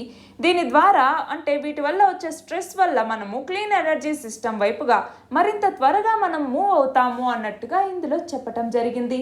అలాగే ఇందులో కొన్ని రికమెండేషన్స్ని కూడా ఇవ్వటం జరిగింది. ఏంటి ఆ రికమెండేషన్స్ అంటే, ఒకటి షార్ట్ టర్మ్ ఇంటర్వెన్షన్స్, ఏవైతే ప్రస్తుతం ఉన్నటువంటి ఎనర్జీ క్రైసిస్ అనేది ఉందో దానిని అడ్రస్ చేయడానికి షార్ట్ టర్మ్ ఇంటర్వెన్షన్స్ అనేవి కావాలి. ప్రస్తుతం ఉన్నటువంటి టోటల్ ఎనర్జీ నుంచి 2030 నాటికి రెన్యూవబుల్ ఎనర్జీ అన్నటువంటిది 14% నుంచి 40% ఇంక్రీజ్ అవ్వాలి. అంటే అది బాగా స్కేలప్ అవ్వాల్సిన అవసరం ఉంది అన్నట్లుగా చెప్పటం జరిగింది. అలాగే 1.5 డిగ్రీల సెల్సియస్ యొక్క సినారియోని మనం ఫుల్ఫిల్ చేయాలి అంటే ఎలక్ట్రిసిటీ సెక్టార్ అన్నటువంటిది మన మిడ్ సెంచరీ అంటే 2050 నాటికి ఖచ్చితంగా డీకార్బనైజ్ చేయాలి అన్నట్టుగా, అంటే అది కూడా విండ్ మరియు సోలార్తో మనము ఆల్మోస్ట్ వీటితో మళ్ళీ వాటిని డీకార్బనైజ్ చేయాలి అన్నట్టుగా చెప్పటం జరిగింది. అలాగే మనం ఏదైతే అంబిషియస్ టార్గెట్స్ని సెట్ చేసుకున్నామో దానికి సంబంధించి మెజర్స్ని ఇంప్లిమెంట్ చేయాలి, ఎనర్జీ ఎఫిషియన్సీని పెంచాలి, రెన్యూవబుల్స్ యొక్క డిప్లాయ్మెంట్ని పెంచాలి అన్నట్టుగా ఇది చెప్పటం జరిగింది. మన దేశంలో సోలార్కి సంబంధించి అలాగే అంటే ఈ రెన్యూవబుల్ ఎనర్జీకి సంబంధించి ఇంటర్నేషనల్ సోలార్ అలయన్స్ అని, one sun one world one grid అని, నేషనల్ సోలార్ మిషన్ అనేసి, పిఎం కుసుమ్ ప్రధానమంత్రి ఊర్జా సురక్ష ఏవం ఉత్తాన్ మహాభియాన్ అనేసి, అలాగే సోలార్ పార్క్ స్కీమ్ అని, national wind solar hybrid policy అని, hydrogen based fuel cell vehicles అనేసి, అలాగే గ్రీన్ ఎనర్జీ కారిడార్ అనేసి ఇలా ఇండియన్ గవర్నమెంట్ చాలా మెజర్స్ని తీసుకుంది. మన నెక్స్ట్ ఆర్టికల్ వచ్చేసి బమియాన్ బుద్దాస్కి సంబంధించి. ఆఫ్ఘనిస్తాన్లో తాలిబాన్లు అధికారంలోకి వచ్చిన తర్వాత ఈ మెస్ ఐనక్ అన్నటువంటి ప్లేస్ సైట్ ఏదైతే ఉందో ఈ మెస్ ఐనక్లో ఉన్న ఏన్షియంట్ బుద్ధా స్టాచ్యూస్ని మేము ప్రొటెక్ట్ చేస్తాము అన్నట్టుగా ఆఫ్ఘనిస్తాన్ చెప్పటం జరిగింది. అయితే ఈ మెస్ ఐనక్ అన్నటువంటిది మనం చూస్తే కాపర్ మైన్కి సంబంధించిన ఒక సైట్ అన్నమాట. దీని కింద ఏంటి, తాలిబాన్లు చైనీస్ ఇన్వెస్ట్మెంట్ని ఇక్కడ కోరుకుంటూ ఉన్నారు. అయితే మనం చూస్తే ఆఫ్ఘనిస్తాన్లో ఇంతకు ముందు తాలిబాన్ పొజిషన్ ఎప్పుడైతే ఉన్నదో అప్పటితో చూసుకుంటే ఇప్పుడు కొంచెం కాంట్రాస్ట్ అనేటటువంటిది ఉంది. గ్లోబల్ అవుట్రేజ్ని ప్రస్తుతం ఫేస్ చేస్తూ ఉంది. అంటే ఓల్డ్ బుద్ధా స్టాచ్యూస్ ఏవైతే బమియాన్లో ఉన్నాయో ఆర్టిల్లరీ, ఎక్స్ప్లోజివ్స్, రాకెట్స్ ఇలాంటి వాటిని యూజ్ చేసి అక్కడ చాలా వరకు డిస్ట్రక్షన్ అనేది జరిగింది. ఆ డిస్ట్రక్షన్ని కూడా ఈ ఎక్స్ట్రీమిస్ట్ కల్చర్లో భాగంగానే చేశారు. అయితే 2001 సంవత్సరం ఫిబ్రవరి 27వ తేదీన తాలిబాన్లు వాళ్ళ యొక్క ఈ స్టాచ్యూస్ని డిస్ట్రాయ్ చేయడానికి గల ఇంటెన్షన్ గురించి వాళ్ళు డిక్లేర్ చేశారనమాట. అయితే దీని తర్వాత స్టేటస్ ఏంటి అంటే 2003వ సంవత్సరంలో యునెస్కో అన్నటువంటిది ఈ రిమైన్స్ ఏవైతే బమియాన్ బుద్ధాస్వి ఉన్నాయో వీటిని వరల్డ్ హెరిటేజ్ సైట్గా వీటిని గుర్తించటం జరిగిందనమాట. ఎప్పుడు 2003వ సంవత్సరంలో. అయితే 2021 మార్చిలోకి వచ్చేసరికి సల్సాల్ అన్నటువంటి స్టాచ్యూని మళ్ళీ రీక్రియేట్ చేశారనమాట. దీనిని రీక్రియేట్ చేయటం జరిగింది. 3D ప్రొజెక్షన్లో దీనిని తీసుకొచ్చారనమాట. అయితే బమియాన్ బుద్ధాస్ అన్నటువంటి దానికి సంబంధించి వాళ్ళ యొక్క లెగసీ 5th సెంచరీలో ఉండేది. One of the tallest standing Buddha's in the world అనేసి ఈ బమియాన్ బుద్ధాస్ని చెప్తూ ఉంటాము. మనం చూస్తే గుప్తా, అలాగే ససేసియన్, అలాగే హెలెనిస్టిక్ ఆర్టిస్టిక్ స్టైల్స్లో డిఫరెంట్ ముద్రాస్లో ఇక్కడ బమియాన్ బుద్ధా స్టాచ్యూస్ ఉంటాయి. అయితే దీని యొక్క సిగ్నిఫికెన్స్ చూస్తే బమియాన్ అన్నటువంటిది హిందూ కుష్లో హైయెస్ట్ మౌంటైన్స్లో ఇది కూడా ఒకటి. ఆఫ్ఘనిస్తాన్లోని సెంట్రల్ హైలాండ్స్లో ఇవి ఉన్నాయి. అయితే ఇక్కడ వ్యాలీలో మనం చూస్తే బమియాన్ రివర్ అన్నటువంటిది ఫ్లో అవుతూ ఉంది. ఎర్లీ డేస్లో సిల్క్ రోడ్లో ఇది కూడా ఒక ఇంటిగ్రల్ పార్ట్గా ఉండేది. మన నెక్స్ట్ ఆర్టికల్ వచ్చేసి నేత్రా ప్రాజెక్ట్కి సంబంధించి. స్పేస్ జంక్ అన్నటువంటిది ఇంక్రీజ్ అవుతూ ఉంది. దానివల్ల మన ఇండియన్ అసెట్స్ ఏవైతే స్పేస్లో ఉన్నాయో వాటికి థ్రెట్ అనేది ఉంది. దాని సందర్భంగా ఇస్రో అన్నటువంటిది తన యొక్క ఆర్బిటాల్ డెబ్రిస్ ట్రేకింగ్ క్యాపబిలిటీని బిల్డప్ చేసుకుంటూ వస్తోంది. అయితే స్పేస్ డెబ్రిస్ని రాడార్తో ట్రాక్ చేసుకుంటూ అది కూడా 1500 కిలోమీటర్లు మన భారతదేశానికి సంబంధించి ఆప్టికల్ టెలిస్కోప్తో 1500 కిలోమీటర్ల రేడియస్లో ఆ రాడార్తో ట్రాక్ చేసుకుంటూ ఉన్నామన్నమాట.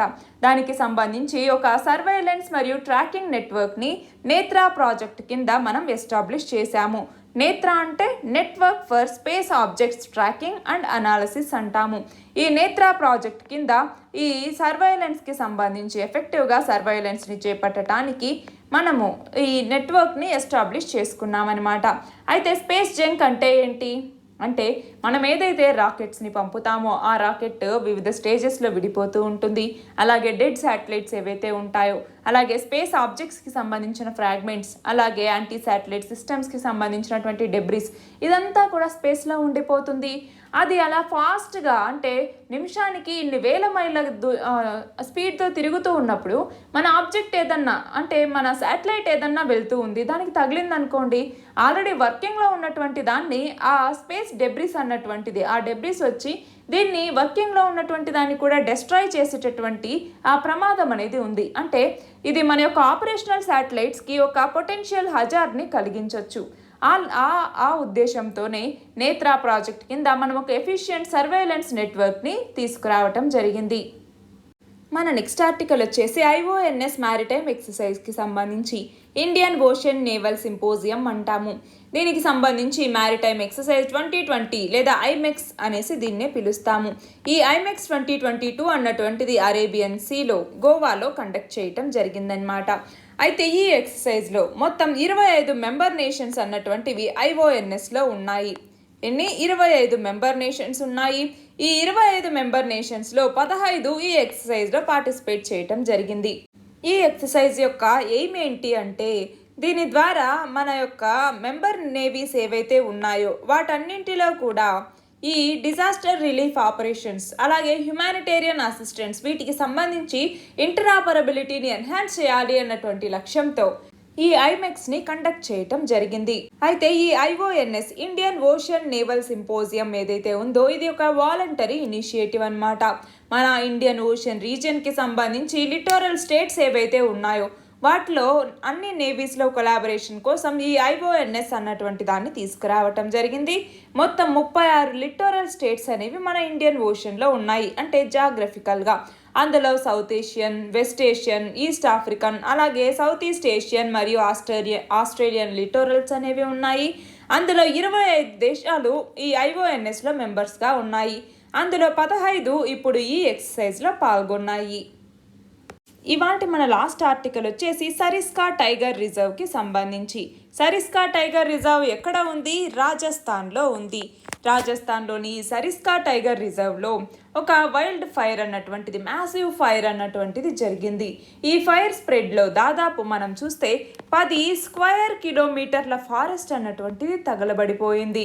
అంతే, మనం చూస్తే టైమ్లీ శాటిలైట్ వార్నింగ్స్ అనేవి ఉన్నాయి.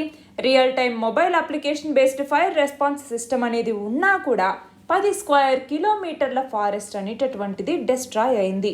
మనం చూస్తే యునైటెడ్ నేషన్ ఎన్విరాన్మెంట్ ప్రోగ్రామ్ అన్నటువంటిది తన యొక్క యాన్యువల్ ఫ్రాంటియర్స్ రిపోర్ట్లో, అంటే ఫిబ్రవరి 2022లో చెప్పిందనమాట, వైల్డ్ ఫైర్స్ అనేది ఒక న్యాచురల్ ఫినామినన్. ఇది ప్రస్తుతం లార్జర్ ఏరియాస్లో మోర్ డేంజరస్గా ఉంటుంది, దాన్ని ఎఫెక్ట్ చేస్తోంది అన్నట్టుగా చెప్పటం జరిగింది. మనం చూస్తే 2022వ సంవత్సరంలోనే మార్చి 30వ తేదీ లోపలే మనం చూస్తే మొత్తం 381 ఫారెస్ట్ ఫైర్స్ అనేవి రిపోర్ట్ చేయటం జరిగింది. ఫారెస్ట్ సర్వే ఆఫ్ ఇండియా కింద ఫారెస్ట్ సర్వే ఆఫ్ ఇండియా చెప్పిందనమాట. అందులోకి వచ్చేసరికి మధ్యప్రదేశ్ అన్నటువంటిది హైయెస్ట్ నెంబర్ ఆఫ్ ఫైర్స్ని కలిగి ఉంది. 133 ఫారెస్ట్ ఫైర్స్ అన్నటువంటివి మధ్యప్రదేశ్లోనూ చోటు చేసుకున్నాయి. ఎందుకని ఈ ఫైర్ అన్నటువంటిది డ్రై గ్రాస్, లీవ్స్ మరియు ప్లాంట్స్ ఏవైతే అంటే అన్నోన్ రీజన్స్ వల్ల చాలా వరకు కూడా ఇక్కడ ఫారెస్ట్ ఫైర్స్ అనేవి జరుగుతూ ఉన్నాయి. సరిస్కా టైగర్ రిజర్వ్ అన్నటువంటిది మనం చూస్తే రాజస్థాన్లోని అల్వార్ డిస్ట్రిక్ట్ ఏదైతే ఉందో అక్కడ ఆరావల్లి హిల్స్లో ఇది భాగంగా ఉందన్నమాట. ఆరావల్లి హిల్స్లో సరిస్కాని వైల్డ్ లైఫ్ శాంక్చురీగా ఎప్పుడు డిక్లేర్ చేశారు? 1955. అలాగే దీనిని టైగర్ రిజర్వ్గా 1978లో దీన్ని డిక్లేర్ చేసి ప్రాజెక్ట్ టైగర్ అన్నటువంటి దాంట్లో పార్ట్గా దీనిని కూడా పెట్టడం జరిగింది. అయితే ఇందులోకి వచ్చేసరికి కంకన్వాడి ఫోర్ట్ అన్నటువంటిది ఈ రిజర్వ్లో మధ్యలో ఉందన్నమాట.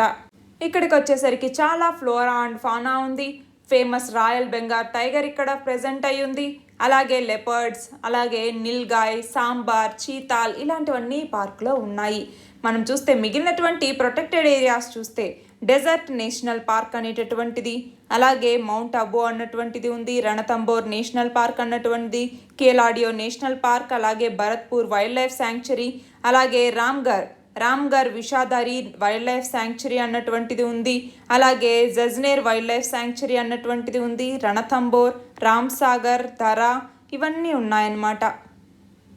ఇవి ఈ week important articles. All the very best and thank you very much.